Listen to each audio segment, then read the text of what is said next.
Les zombies des films hollywoodiens, c'est la peur, le fantasme de la mort contagieuse. Les zombies en Haïti, en revanche, c'est vraiment un processus bien canalisé, bien cadré.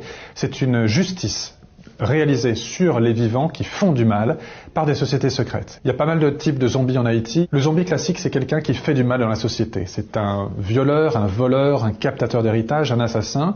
Et eh bien, la justice des hommes n'est pas forcément idéale. Du coup, on va pouvoir utiliser contre lui une justice divine, une justice surnaturelle.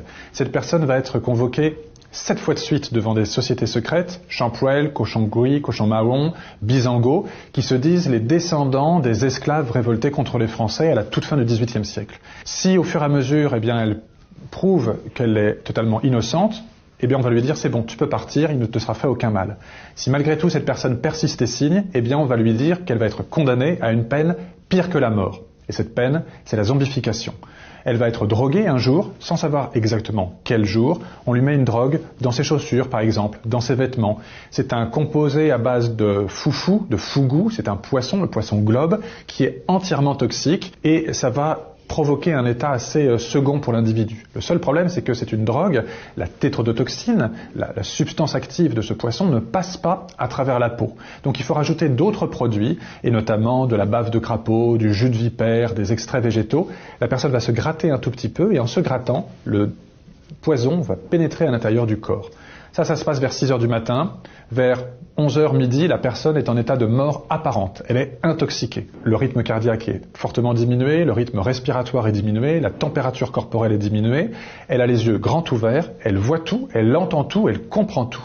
Mais elle ne peut pas bouger, elle ne peut pas interagir. Et tout le monde autour d'elle pense qu'elle est morte. Sauf évidemment les gens qui l'ont droguée.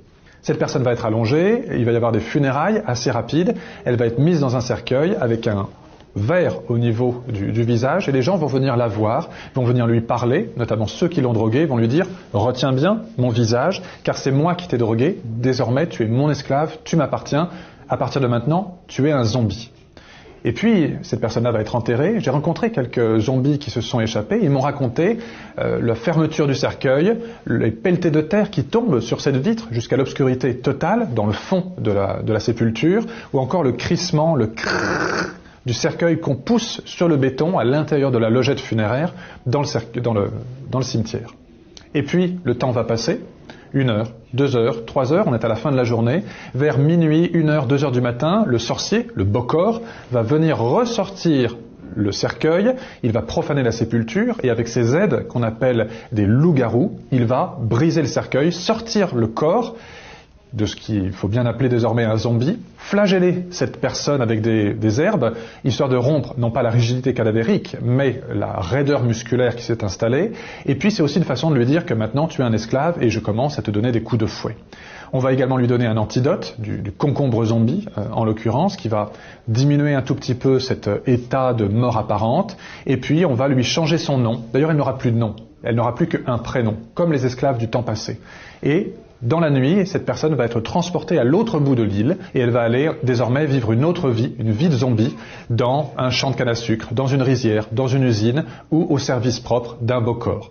Et ça peut durer comme ça pendant des années. Cette personne va être privée de son état de conscience par des médicaments, benzodiazépine, barbiturique, qu'on peut lui donner, soit par un régime sans sel. Et au fur et à mesure de ce régime sans sel, la personne mange par terre sur une feuille de bananier, comme les esclaves de l'ancien temps.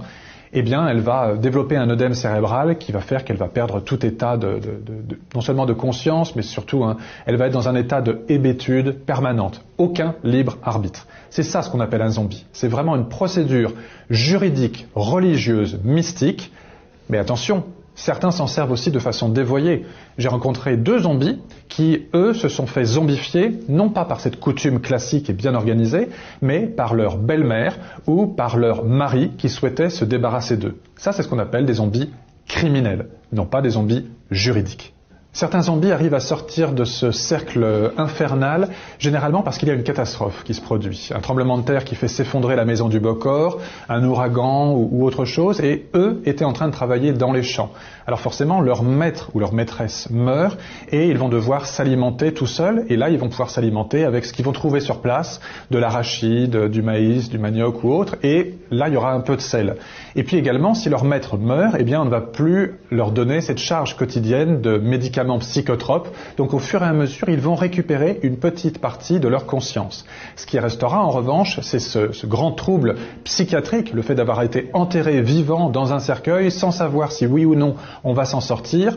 C'est un choc monstrueux qui malheureusement laisse des traces. C'est pour ça qu'une des 2 zombies que j'ai pu rencontrer, Adeline, vivait dans un hôpital psychiatrique à Port-au-Prince car les dégâts étaient trop importants au niveau de sa psyché. C'est totalement illégal, bien entendu. C'est une pratique qui est absolument réprimandée par la justice de Haïti, par le code pénal, et c'est puni d'un enfermement, la peine de prison, et d'une forte amende, au même titre qu'une mort véritable. C'est la même peine. Zombifier quelqu'un et tuer quelqu'un, en termes de loi en Haïti, c'est la même chose. La pratique, elle est encore bien vivace en Haïti. Quand on lit l'équivalent d'un grand quotidien, le Nouvelliste à Port-au-Prince, la capitale, quasiment tous les 15 jours, toutes les 3 semaines, il y a un grand zombie qui réapparaît. On peut estimer le nombre de zombies officiels à probablement 1000-1500 en Haïti actuellement. Très certainement, ce chiffre est largement sous-évalué. On peut imaginer